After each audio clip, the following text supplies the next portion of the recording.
Narayanam namaskritya naram chaiva narottamam devim saraswatim vyasam tato jayamudite nashtaprayeshu vadreshu nityam bhagavata sevaya bhagavati uttam shloke bhaktir bhavati naistike. So continuing with the discussion on Srimad Bhagavatam, Canto 11, Chapter 2, Maharaj Nimi meets the 9 Yogendras. So Yogendra Kavi keeps on. He is continuing with his answer. Text 41. Kham Vayum Agnim Salilam Mahimcha Jyotishi Sattvani Disho Drumadina Sarit Samudrasya Harehi Shariram Yatkim Cha Bhutam Pranamedad Anya. A devotee should not see anything as being separate from the Supreme Personality of Godhead, Krishna. Ether, air, fire, water, earth, the sun, and other luminaries, all living beings, the directions, trees, and other plants, the rivers and the oceans, whatever a devotee experiences, he should consider it to be an expansion of Krishna. Thus, seeing everything that exists within creation as the body of the Supreme Lord Hari, the devotee should offer his sincere respects to the entire expansion of the Lord's body. And actually, it is an expansion of Krishna only. Srila Jiva Goswami has given this example from the Puranas. Because of a greedy person's obsession with money, wherever he goes, he sees an opportunity for acquiring wealth. Similarly, a very lusty man notices women everywhere.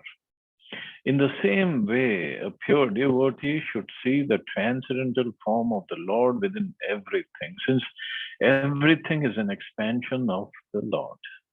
Of course, examples given are good, but let's not take it negatively. The only thing is, a pure devotee should always see Krishna everywhere. Everything is energy of Krishna. It's our practical experience that a greedy man will see money everywhere. If he goes to the forest, he will immediately consider whether it would be profitable to purchase the forest land and sell the trees to a paper mill. Similarly, if a lusty man goes to the same forest, he will look everywhere for beautiful women tourists who might happen to be there. And if a devotee goes to the same forest, he will see Krishna there, knowing correctly that the entire forest as well as the sky canopy above is the inferior energy of the Lord Krishna, is supreme, how it's inferior energy of the Lord. Krishna is supremely sacred, being the Supreme Personality of Godhead. And since everything that exists expands directly or indirectly from the body of the Lord, everything is sacred when seen through the eyes of a self-realized person. Therefore, as stated in this verse, Pranameta, one should offer one's sincere respects to everything. Srila Jiva Goswami has mentioned that we should see the personal form of Krishna everywhere. And that can only happen, just like Bhaktisiddhanta Saraswati Thakur said, if you hear it right, you will see it right. Means it starts with hearing. If we hear means read also, hear also, if we hear it correctly, from the correct person, in the correct mood, the correct stuff, then we'll see it correctly.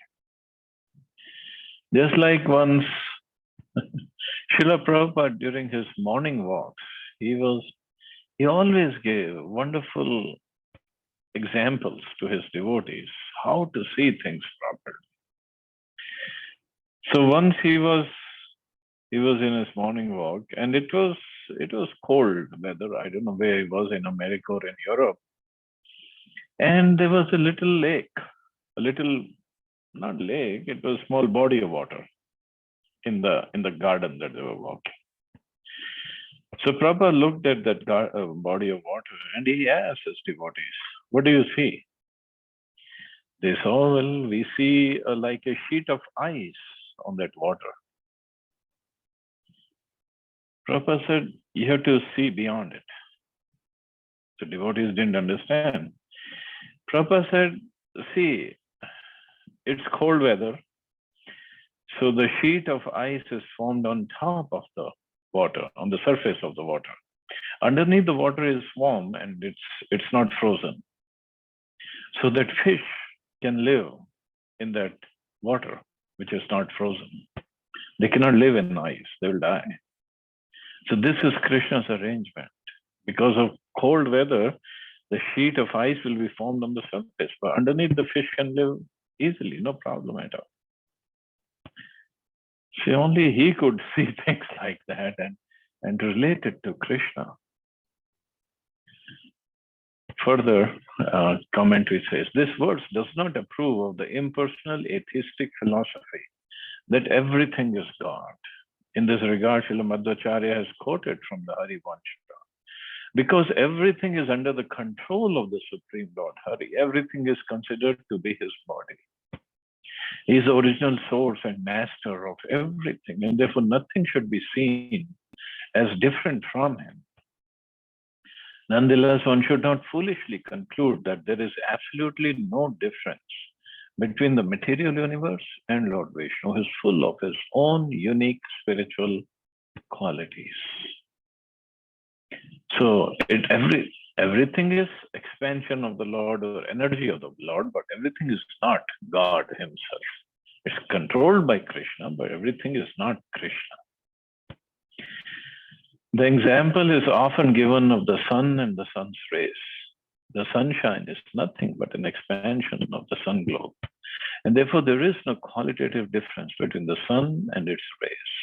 But although the sunshine is situated everywhere, and although everything is a transformation of the sun's energy, the sun globe itself, the source of the sunshine, is not everywhere, but is situated in a particular place in the vast sky and is its own specific form.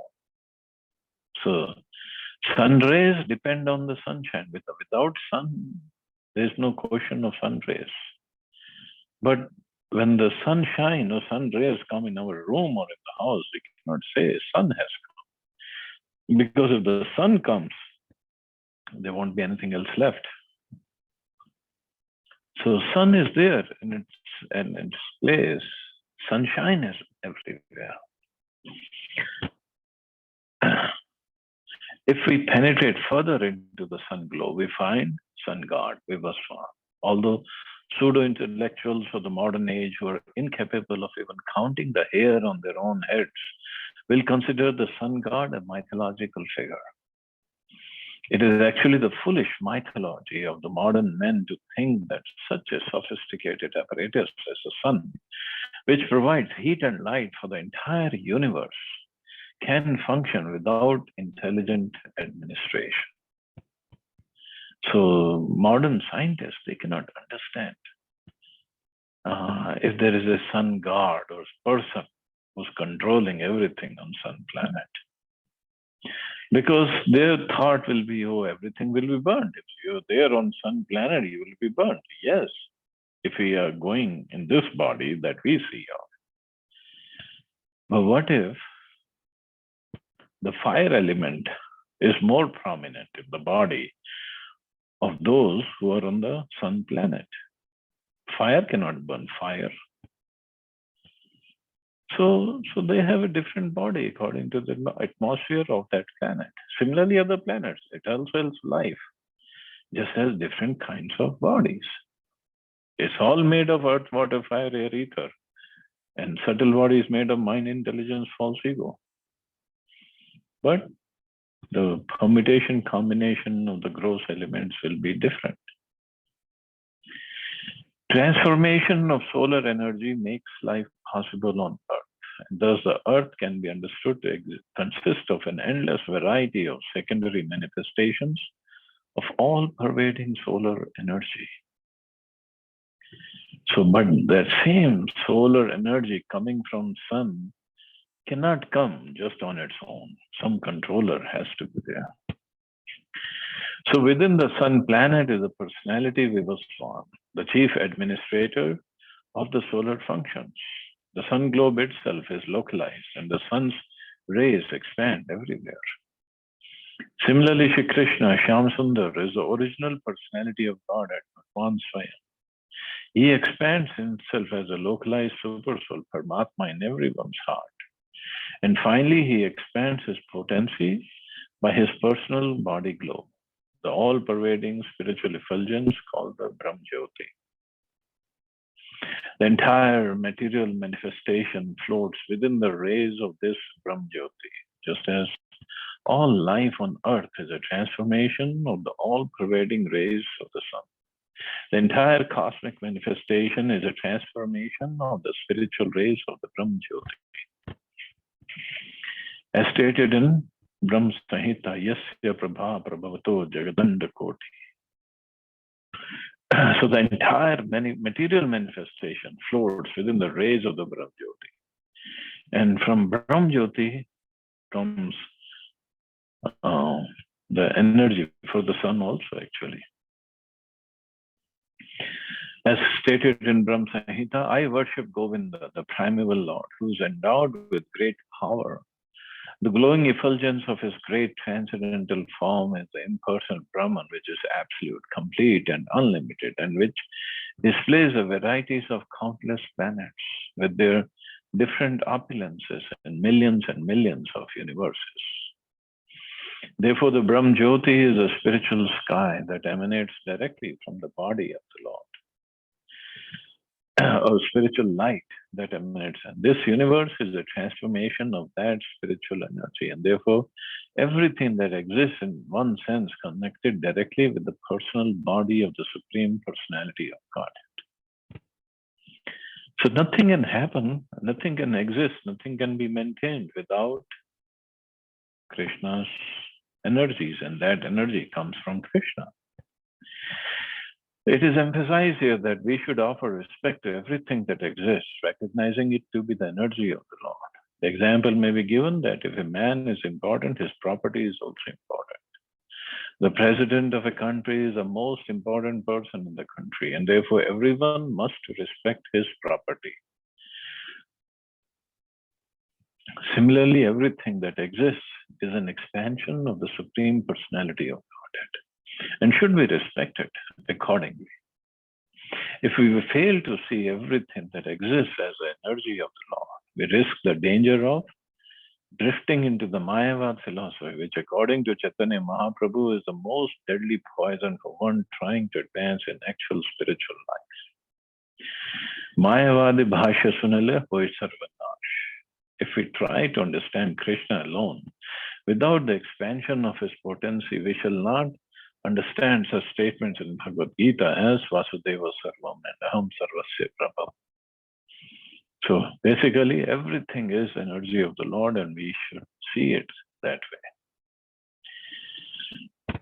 As already explained in this chapter, Bhayam Dvitya Bhiniveshita.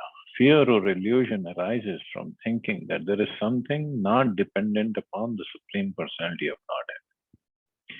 Now, in this verse, the specific process for overcoming this fearful illusion is given. One must train one's mind to see everything that exists as an expansion of the potency of the Supreme Lord. By offering respect to everything and meditating upon everything as part of the body of the Lord, one will become free from fear. As stated in Bhagavad Gita, Suridam Sarvabhutana. Krishna is a well-wishing friend of every living being. As soon as one understands that everything that exists is under the powerful control of one's most beloved friend, one comes to the stage in which the whole universe becomes a blissful abode. Vishwa Purnam Sukhayate. Because he sees Krishna everywhere. Not just sees Krishna, he sees Krishna's hand in every activity, and he's always thankful to Krishna for whatever happens, because he has full faith and full knowledge that nothing can happen bad to me because it is controlled by Krishna. So there's a nice story in the scriptures that there was one king and his minister was very Krishna conscious, and whatever would happen, he would always say, "Oh, it's good. Krishna has arranged this thing." So the king and that minister and some soldiers, they went for hunting in a forest.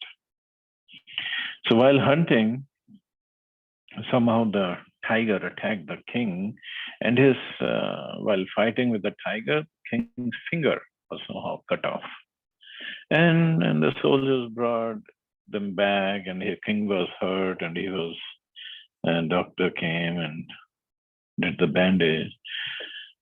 Then the minister was not hurt. So king sent for the minister, and minister came, saw king's finger cut off, and he said, "Oh, Krishna is very merciful. It's very nice. Krishna did this." And king said, "What nonsense! My finger is cut off, and you're saying it's very nice. Krishna is very nice. Everything that happened is nice." So king got upset, and he put this minister into the prison. So just take him to the prison. So again, after a few days, again the king went with another minister, went to the forest, and this time a bunch of dacoits, they attacked the king and the party. Soldiers, some of the soldiers got killed, some ran away, and the dacoits got hold of minister and the king. They didn't know he was the king.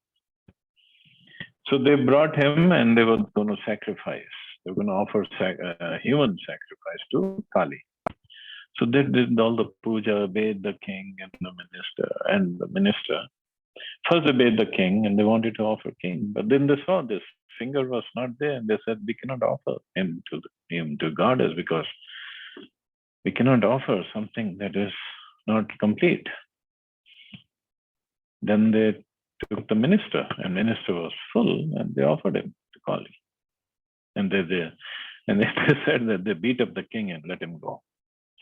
So the king came back, and he was beaten up, so he was hurt, and somehow he got the minister who was in the prison out. He said, "Okay, this is what happened." So minister again said, "Oh, it was wonderful.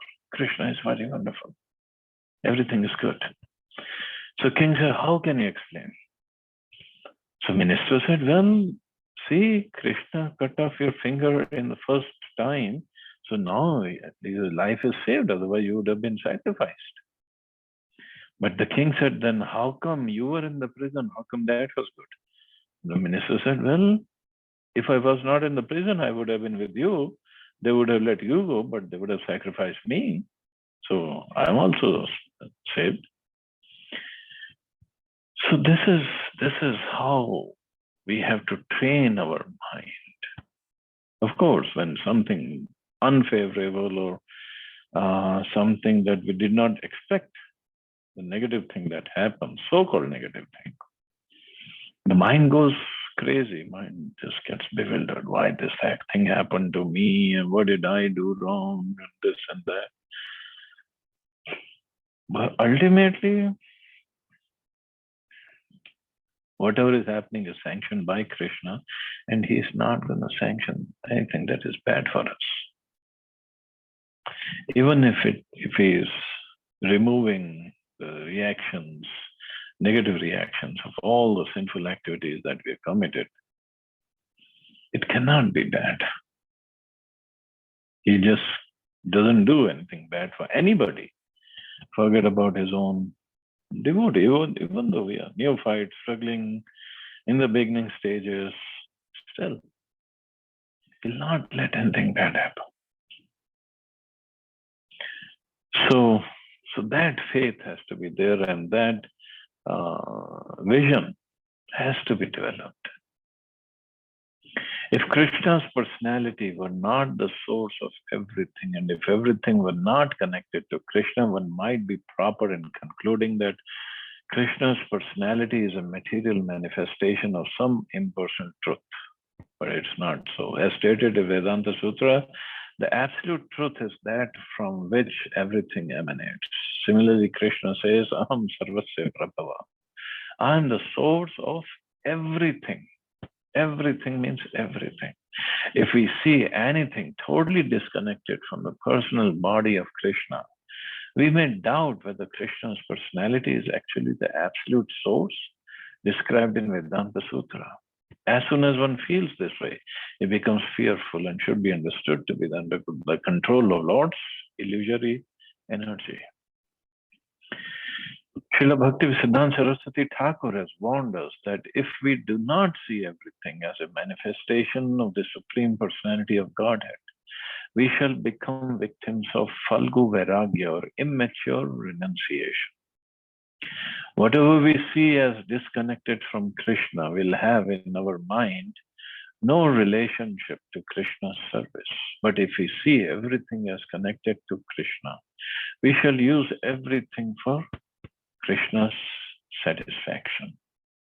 This is called Yukta Vairagya, because everything belongs to Krishna and everything should be used in Krishna's service. Simple as that. According to Srila Bhaktisiddhanta Saraswati Thakur, one who has experienced his true identity understands that all things exist as paraphernalia for giving ecstatic pleasure to the Supreme Lord. Thus one becomes free from the separatist vision in which one sees the world as existing for one's own enjoyment. In the transcendental state, whatever a devotee sees reminds him of Krishna, and thus his transcendental knowledge and bliss increase. Because the impersonalist philosophers fail to see everything as belonging to the personal form of Krishna, they reject this world as having no true existence, Jagan Mithya. But since the material world is an emanation from the supreme reality, Krishna, it does in fact exist. Its non-existence is simply a creation of the imagination, and one cannot possibly act on such an imaginary platform. So it is there. The material world is there. It's not illusion. It's not that it doesn't exist. It's transparent. It's only temporary, yes, but it exists. Therefore, having proposed an illusory theory and being unable actually to live on such a platform, the impersonalist comes back to the material platform for altruistic or gross sense gratificatory activities. Since the impersonalist does not accept the personal proprietorship of the Supreme Personality of Godhead, he does not know how or for whom to engage the things of this world. And since it is impossible to reject this world totally while living in it,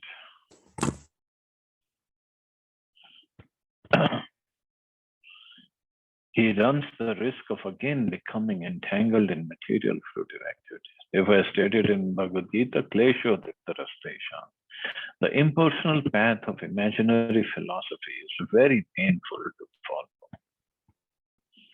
follow. So if I'm living in an illusory world, then am I illusion or am I real? Is this body that I have, is this illusion or is it real? So they're just completely confused. The conclusion is that this verse is spoken to help the devotee of the Supreme Lord advance in Krishna consciousness. It can be understood from the previous verses of this chapter that the ultimate goal is pure devotional service to Krishna. If one falsely interprets this verse to sanction the imaginary Mayavad philosophy that everything is God, one will simply become bewildered and fall from the path of spiritual advancement. So everything is energy of God, everything comes from God, everything should be used in the service of God because everything belongs to Him. It's a very simple philosophy. So we'll stop here. See anybody has any questions or comments?